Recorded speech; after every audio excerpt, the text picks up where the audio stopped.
Hi everyone, my name is Bismarck Bempo. I'm here today to tell you a little bit short story about how I do communicate at my workplace.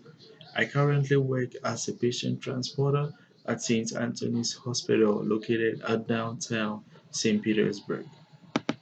As a patient transporter, I have several ways of communicating with my coworkers, my managers, my patients, and my supervisors as well.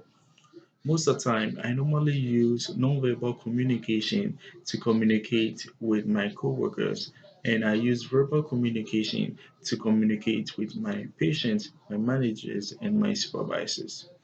When I do come to work most of the time and I need help with something, the facial expression or my eye contact that I do make can tell another coworker if I need a help or an assistant so that he or she can come to my service.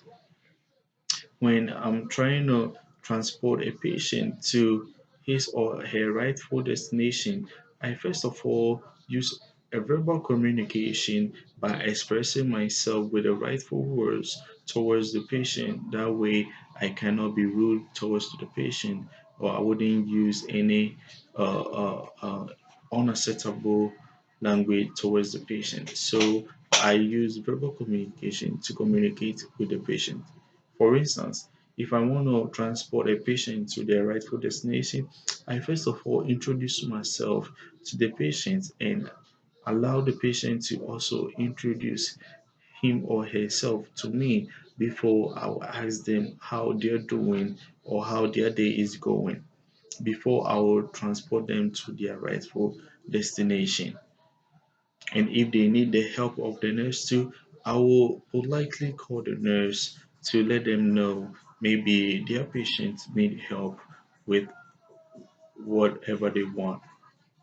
When I'm communicating with my supervisor or my manager too, I mostly assign first of all put a smile on my face and ask them about how they're doing or how their day is going before I'll ask them for an assistant, or if they rather need my assistant too, I always put a smile on my face to let them know that I'm their service. So if they need anything, I'm available too. So I mostly at times use verbal communication for my patients, my supervisors, and my managers, and I do use verbal communication to communicate with my coworkers. This doesn't simply means I'm trying to disrespect my coworkers, but my coworkers are some people that I get along with, so I prefer using non-verbal communication to interact with them than using non-verbal communication to interact with patients whom that I don't even know to make my communication. So these are few reasons why I use verbal communication for my managers and my supervisors, including my patients, and non-verbal communication to my coworkers too. I hope this video actually makes sense. Thank you.